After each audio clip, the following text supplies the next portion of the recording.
في التقرير. يقولوا النادي الافريقي عمل غلطه وصب اجازات تاع 4 ملاعبيه، صحيحه الحكايه ولا يعني؟ لا، الحكايه هذه ما عندها حتى اساس من الصحه، والنادي الافريقي ماهوش معقول باش يعمل اخطاء بدائيه. شامع راهو ما تعطيك كاليفيكاسيون لاعب اجنبي عمره فوق ال 21 سنه لما تتاكد انه ثم مكان شاغر. اللي كان عملوا اثاره تو يتعدى الملف للرابطه وتحكم فيها الرابطه، ما نحن متاكدين من صحه البروسيدور نتاعنا. علاش قاعدين يجبدوا الفتره هذه في النادي الافريقي بركه دون ذكر الجمعيات الاخرين؟ النادي الافريقي عندها عبد المؤمن تجابو وعندها هشام بالقروي، نقطه الى السطر. الاخرين الزوز كيفاش صفيتوا معاهم الوضعيه؟ نقطه الى السطر. منصف فاروس، وضح لنا معناها شنو الاشكال؟ حتى حد ما هو فاهم، جماهير النادي الافريقي مش فاهمه. يقول لك فما سيدو ساليفو اللي هو اقل من 21 سنه عمره، فما هشام بالقروي وفما مليك توري. من شنو الاشكال اليوم؟ توري وسيدو وساليفو سيدو ما يدخلوش في الكوتا نتاع اللاعبين الاجانب لانهم اقل من 21 سنه. القانون في تونس الفصل 107 من القوانين العامه لكره القدم تقول لك كل فريق في الرابطه الاولى له الحق في 3 لاعبين اكابر. فينهم اللاعبين؟ 3 لاعبين اكابر، باش نفسروا باش نستفهم. 3 لاعبين اكابر اجانب، يعني ما تنجمش تكون عندك اكثر من 3 عقود تاع 3 لاعبين اللي عمرهم اكابر. النادي الافريقي كان عنده كارل ماكس، كان عنده ايزيكيل، وعنده جاب. جاب اللاعب هشام بالقروي اللاعب الجزائري الجديد. الاشكال وين وقع؟ الاشكال النادي الافريقي، وهذه العمليه تعملت في عديد الفرق التونسيه، مش اول عمليه تتعمل باش نبداو واضحين مع الساده المشاهدين. معناها على مستوى لجنه كره القدم المحترفه تعملت العمليه هذه قبل، ولكن المشكل ما تطرحش باعتبار وانه تعملت مع لاعبين غادروا التراب التونسي وغادروا البطوله التونسيه، ما وقعش اشكال. نحكيو على المعالجه من بعد والمسؤوليات ايضا والاطار القانوني والثغرات، لكن اليوم خلينا نفهموا النادي الافريقي لانه كي تاخذ لاعب اجنبي اكثر فهو يبدا عمره اكابر، ما تنجمش تسحب الاجازه نتاع اللاعب هذاك الا بفسخ عقد بين الاطراف. والفسخ العقد هذا احنا نعرفوا كي تجيب فسخ عقد يا يكون فسخ عقد رضائي بالاطراف او يكون فسخ عقد من جانب واحد بموجب قرار صادر على لجنه قضائيه رياضيه سواء كانت تونسيه او دوليه اللي هي الفيفا، لانه اللاعبين الاجانب في العقود نتاعهم الاختصاص بصفه عامه واختصاص الفيفا. ايش يصير في الحالات هذه؟ لانه الجمعيات يقول لك بلغتنا الدارجه شد لي البلاصه، يمشي يصب شكايه في الفيفا ضد اللاعب هذا على اساس اللاعب هذا شكايه تجمد العقد ولا؟ هذا هو السؤال القانوني. هل انه شكايه تفيد اللي كونه وقع فسخ العقد من جانب واحد او ما تفيدش؟ معناها اليوم سامحني باش نبسط شويه كلامك، معناها ما يهمناش اللاعب قاعد يتمرن مع فريق الاكابر ولا لا ما يهمناش اللاعب موجود في تونس ولا لا. لحظه برك، ما يهمناش زاد اللاعب موجود على الفي دو ماتش ولا، المهم انه عنده عقد يربطه بالجمعيه. عنده عقد يربطه بالجمعيه، واللاعب هذا يقع معين تغيبه على حصص التمارين بموجب محضر نتاع عدل التنفيذ، ثم يقع ايداع شكايه في الفيفا باعتبار انه اللاعب هذا اخل بالتزاماته حسب ادعاء النوادي بطبيعه الحال، ويقوموا بايداع ملف نتاع سحب اجازه اللاعب هذاك باش يعوضوه بلاعب اخر. هذا اللي صار في الحاله هذه. والنادي الافريقي قام بهذا. النادي الافريقي مثله مثل كل الفرق التونسيه الاخرى. المشكل اليوم على مستوى لجنه كره قدم محترفه، لانه الايداع الشكايه ما يفيدش فسخ عقد.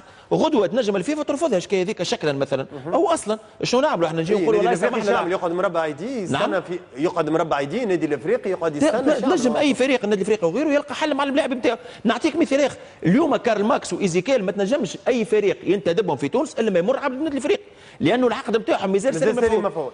ونذكروا كارل ماكس مشى للقروان في اعاره ثم ما تفهمش مع القروان. اليوم كارل ماكس نحكيو عليه في قفصه باعاره من النادي الافريقي.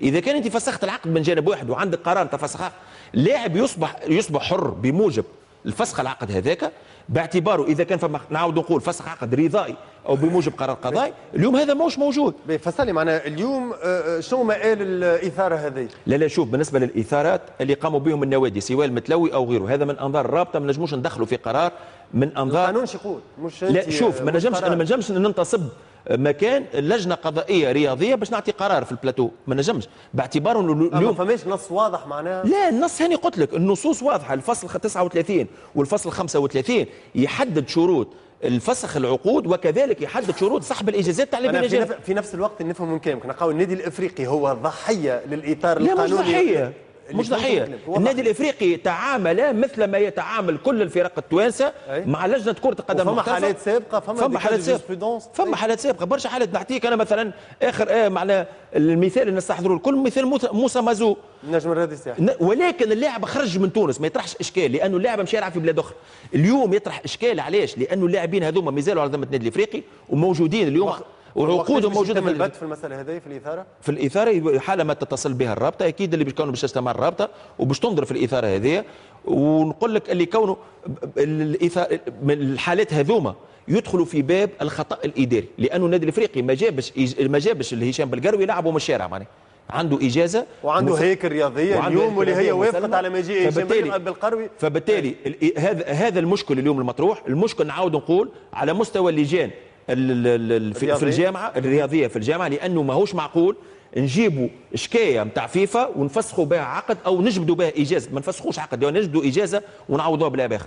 خاطر حسني فهمت حاجه انت؟ ما فهمت حتى شيء. انا توك يتكلم منصف فكرت 6 سنين تاني في المكشوف داخله بعضها قوانين ومانيش عارف شو الكوره كيفاش انحازت على التيران، ولات قوانين، ولات مانيش عارف، ولات كذا.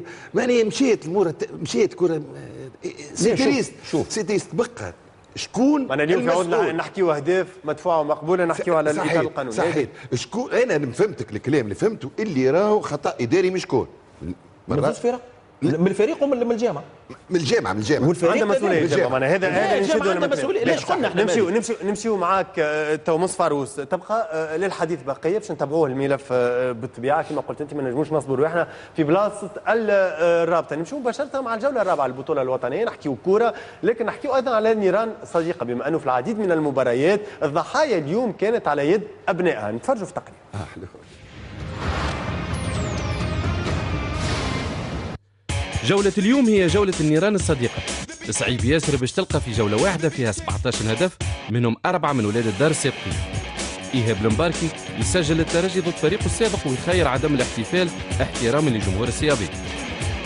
نفس الشيء مع شهاب الزغلامي اللي يسجل الافريقي امام فريقه الام. نبقاو مع الافريقي وين زاد هشام بالقروي يسجل ضد مرماه. وعلى منوالو يعمل سيف الله حسني مع نادي حمام الانف. اللقاء الأخير فاز فيه الملعب الجابسي على النادي الصفاقسي بقيادة حمادي الدولي المدرب السابق للسي اس اس. في كلمة، الضربة من ولدك ضربتين والوجيعة وجيعتين. تقرير إيهاب بن سالم. غازي غراري، كنت في الوضعية هذه أنت، هل فما يمكن معنويات ولا موتيفاسيون خاصة وقت اللي تلعب ضد فريقك اللي يحتضنك لمدة سنوات كلاعب ولا كمدرب؟ طبيعي وقت تبدا تدرب في فريق وتلعب ضد فريقك السابق ضغط عليك انت بالاساس. الناس تنتظر انت كمدرب وكلاعب شنو باش تتصرف كيفاش مع فريقك السابق. ضغط لانه ممكن ما زلت العقليه ما تبدلتش برشا. وانت تحب توري حاجه بالخصوص؟ بكل تاكيد انت تحب تبين ان انت او موان تو بروفيسيونيل، معناها انت تخدم في خدمتك مادامك تلبس في اللون نتاع النادي هذا او اللي جالس على مقعد نتاع النادي هذا لازم تخدم خدمتك وتقوم بواجبك. معناها ايا كان الوقت ولا ايا كان الفريق اللي انت تخدم فيه. نمشيو الرادس وين ملعب رادس احتضن مباراة النادي الافريقي وجمعية جربة. النادي الافريقي ردة فعل بعد هزيمة سوسة، يرجع ب3 نقاط ونلقاو في اعلى الترتيب. نتفرجوا مع بعض.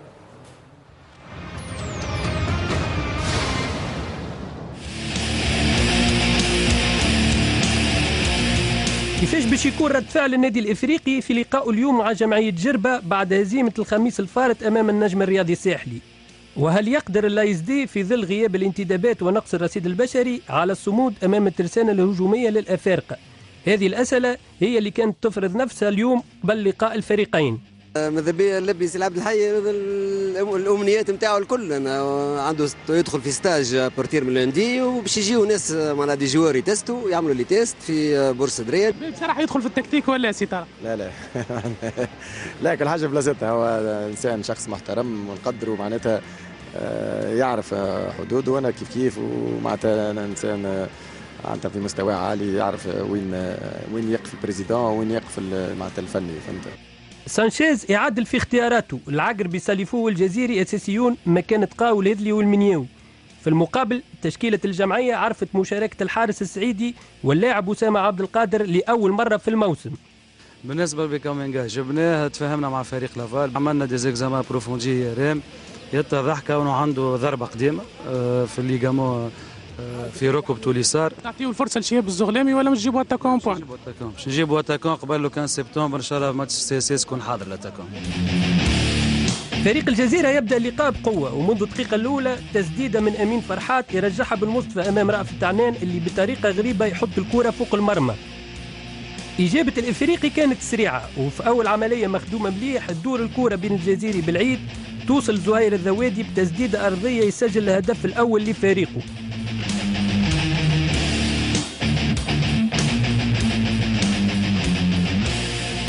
بعد الهدف تقاسم الزوز فرق الفرص. بسام المكون في دقيقة 14 أثر مخالفة مباشرة كاد يعادل النتيجة لولا تألق الحارس بن مصطفى. ثم وفي دقيقة 38 كاد زهير الذوادي يسجل الهدف الثاني ليه والفريقه، لكن كورته مرت جانبية بقليل لمرمى الحارس لطفي السعيدي. نلعب في دقيقة 43 صابر خليفة بارتماء رشيقة يسجل الهدف الثاني للإفريقي والهدف الأول ليه هذا الموسم، هدف احتفل به صابر بطريقته الخاصة. الشوط الأول انتهى على فرصة كبيرة لجمعية جربة، لكن تألق الحارس فاروق بن مصطفى منع اللاعب أمين فرحات من تسجيل هدف كان يكون جميل برشا.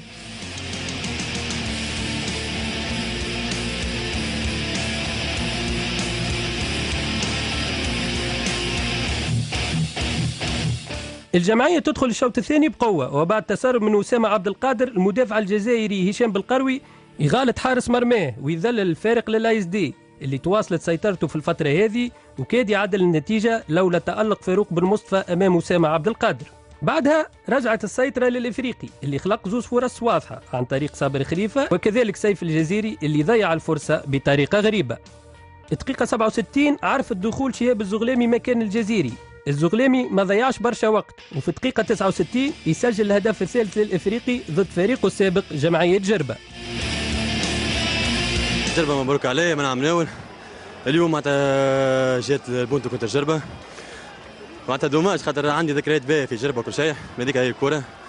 بعد الهدف الثالث تواصلت سيطرة الأحمر والأبيض، لكن لا الميكاري في مناسبة أولى ولا بالعيد في مناسبة ثانية تمكنوا من التجسيم باش ينتهي اللقاء بانتصار الإفريقي 3-1، انتصار ما يحجبش النقائص على مستوى الأداء في انتظار الانتدابات التي تنوي الهيئة المديرة القيام بها في بقية أيام الميركاتو. أنا فرحان بالانتصار وبثلاثة نقاط أكثر من الأداء. النقطة الإيجابية الجاهزية البدنية، رغم أنه لعبنا مباراتين في 3 أيام وجمعية جربة تمتعت براحة ب5 أيام، عرفنا كيفاش نسجلوا وكيفاش نحافظوا على التقدم وحققنا المهم في انتظار الأهم.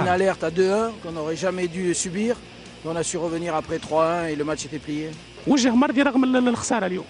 اي الخساره معناتها كانت اسبابها زوز اسباب. السبب الاولاني هو العامل البدني، شفنا اللي نحن بدنيا معناتها مازال مش حاضر 100%، والجانب الثاني هي الفارق نتاع الخبره ونتاع المهارات الفرديه نتاع الفريق النادي الافريقي هي اللي عملت الفارق، سجلت الاهداف.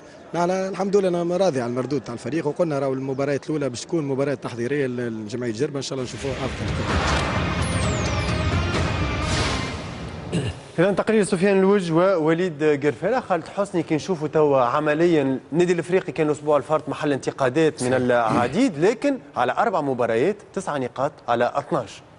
وهذا المطلوب وهذا المطلوب. رجعنا فاش يقولوا رجعت حليمه عادتها القديمه، عملنا الكوستير 6 ماتشوات، جبدوا له وعملوا له فتوى عمرها ما صارت في تونس.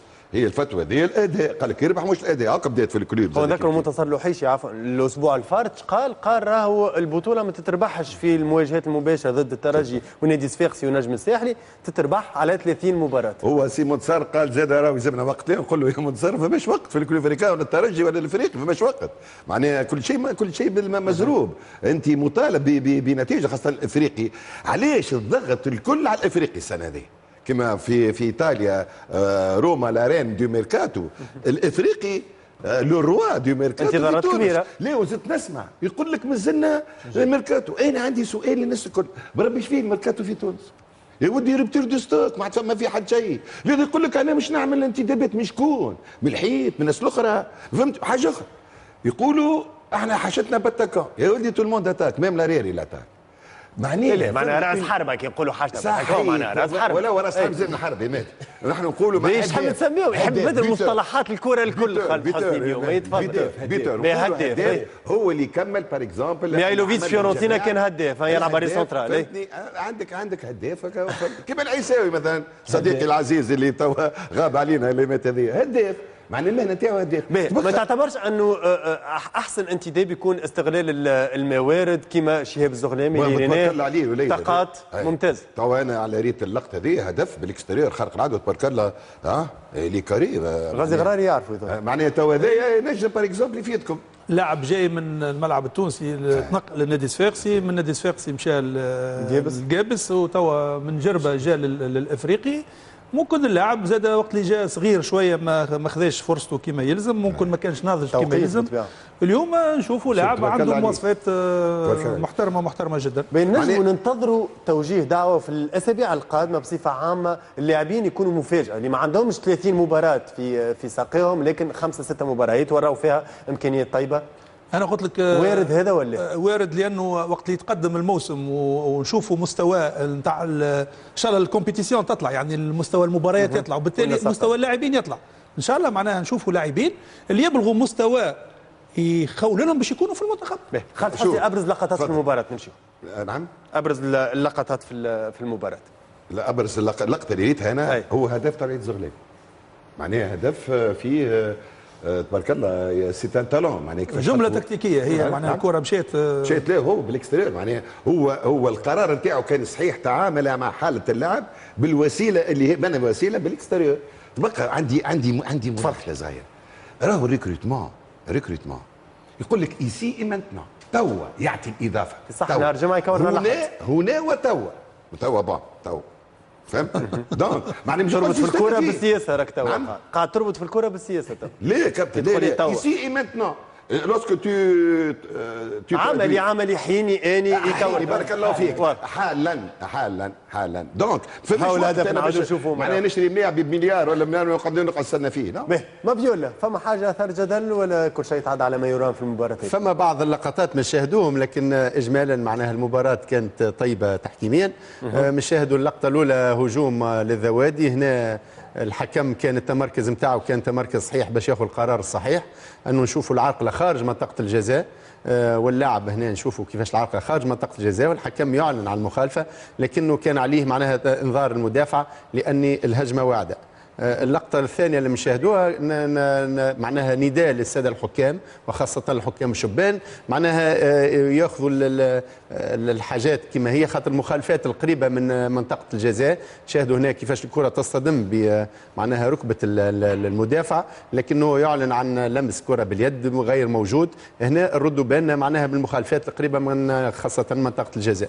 اللقطة الثالثة نشاهدوا وهو هجوم معناها جمعية جربة كيفاش توغل هنا نتاع أسامة عبد القادر. هنا نشوفوا كيفاش عند التوزيع كان في موقف سليم ويتوغل ويسجل الهدف والقرار صحيح من المساعد والحكم. هنا كيفاش معناها التوغل والهدف. الحاجة الأخيرة اللي حبيت نحكي عليها خويا مهدي هو معناها تعرفوا أنه عادة قديمة العاده، ولكن احنا نحيوا رجال الشرطه ورجال الامن، لكن انه العشب راهو مجعول للاعبين للحكام وللطاقم الطبي بعد لكن نقولوا مثال يا كابتن للطاقم الطبي بعد اذن الحكم. ماذا بينا وقت تبدا مباريات سهله كما نتاع اليوم شفنا تقريبا 22 لاعب وخيان، الحكم كان في اريحيه قام بالمباراه نتاعو، ما فيها باس انه الساده معناها الامنيين ما يدخلوش للميدان ويخليوا لي زاكتور فوق الميدان. هشام موسم الفرق الحكام اتخذوا قرار في اجتماع بيناتهم بعدم دخول رجال الامن الى الميدان وطلبوا بعدم دخول. ما نعرفش علاش القرار هذا ما يطبقش وما يتعملش. هو في مباراه فيها 4 اوراق حمر وزوز بونطوات تم الغائها وبعد ساعات في بعض الاحيان لازم ما نشوفوا في الخارج يعني 10 اوراق حمر و20 واحد ويسلموا على بعضهم.